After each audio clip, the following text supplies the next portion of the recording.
Want to borrow against your portfolio for flexibility or leverage? If margin trading sounds powerful but risky, you're not alone. Today, we're setting up margin trading on Schwab with proper precautions. Welcome back to Guide with Samuel.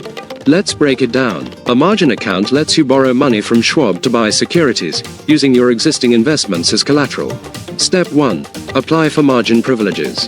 In your Schwab account, go to Account Settings and look for Trade Settings and Tools. Find Margin Trading and complete the application.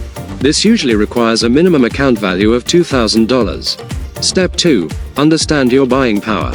Once approved, you'll see your margin buying power, typically double your cash value. This represents the maximum you can trade using margin. Be aware that you'll pay interest on borrowed funds. And that leads to my crucial pro tip. Use margin sparingly and understand margin calls. Margin amplifies both gains and losses.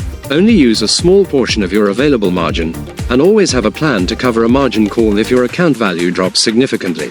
It's a tool, not a toy. So, just like that, you have access to additional flexibility in your trading. Using margin responsibly goes a long way in managing risk while accessing opportunities. Now I'm curious, have you ever used margin in your investing? For what purpose? Let me know your thoughts down in the comments, and subscribe for more clear-cut guides like this one. Thanks for watching. I'm Samuel, and I'll see you in the next video.